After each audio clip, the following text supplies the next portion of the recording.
Hello everyone, welcome to mechanical bro. आज हम discuss करेंगे effect of oxidation in our daily life.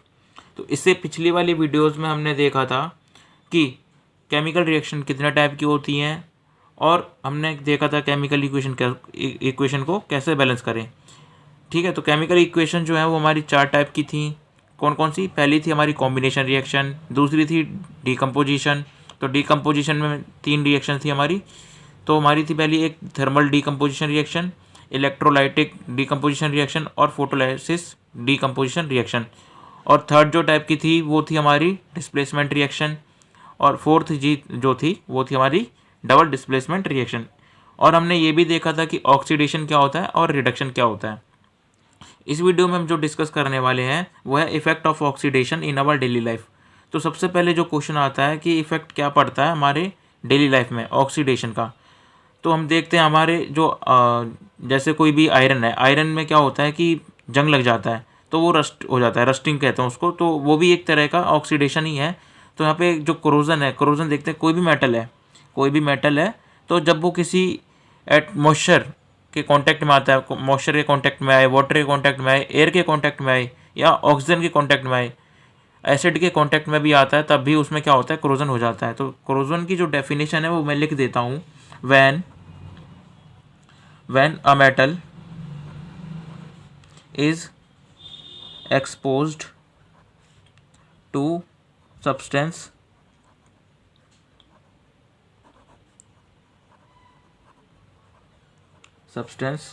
such as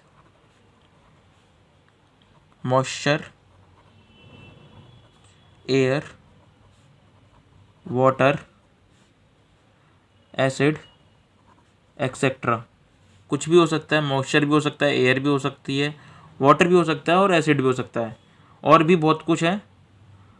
for some time, कुछ देर के लिए, for some time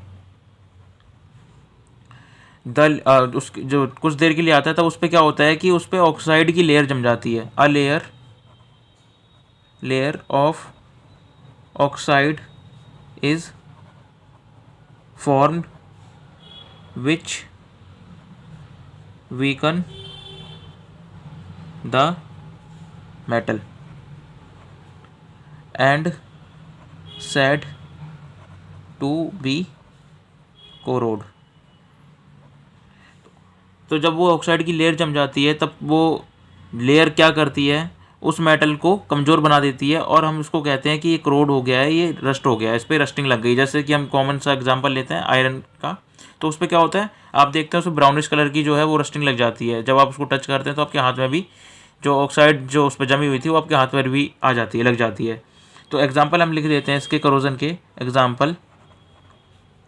rusting, पहला जो है रस्टिंग, कॉमन सा एग्जाम्पल है रस्टिंग ऑफ आयरन।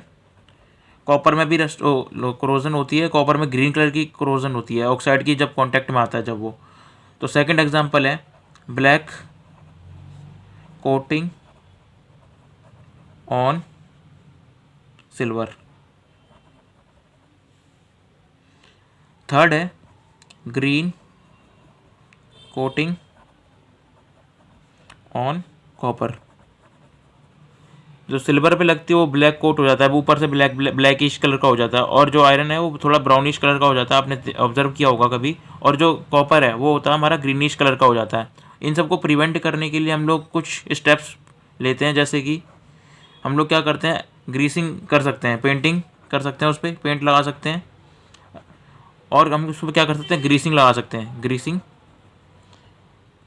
भी कर सकते हैं। ये कुछ प्रिवेंशन है कोरोजन को प्रिवेंट करने के लिए, अगर आपको ये सारे नोट्स चाहिए पीडीएफ फॉर्मेट में तो आप मुझे कमेंट करके बता सकते हैं। नेक्स्ट जो है वो है हमारा रेंसिडिटी। रेंसिडिटी भी ऑक्सीडेशन का ही एक एग्जांपल है। तो जैसे कि हम फूड रखते हैं, कभी खुले में एयर में रखते हैं, तो उसमें क्या होता है, ऊपर देखते हैं जब आप उस पर ऑक्साइड की लेयर जम जाती है। तो इसकी मैं प्रॉपर डेफिनेशन लिख देता हूँ। The oxidation of fats and oils when exposed to air is known as rancidity.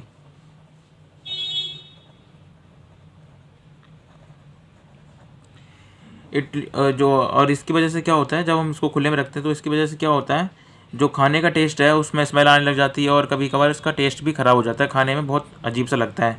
Hence leads to, या फिर लिख सकते हैं it's leads bad smell and bad taste. तो इसकी वजह से क्या होता है, इसका जो स्वाद है बहुत ख़राब हो जाता है.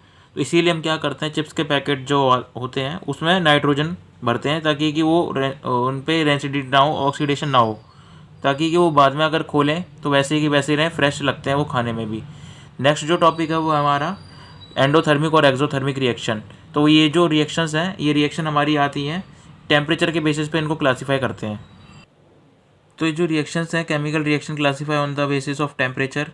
तो इसमें क्या होता है, पहले जो आती है हमारी एक्सोथर्मिक रिएक्शन आती है. तो एक्सोथर्मिक रिएक्शन क्या होती हैं, ऐसी रिएक्शंस जिसके प्रोडक्ट के साथ साथ हीट भी निकले, तो उनको बोलते हैं हम एक्सोथर्मिक रिएक्शन. तो इसकी मैं डेफिनेशन लिख देता हूँ. Reaction in which heat is released along with formation of product is known as exothermic reaction.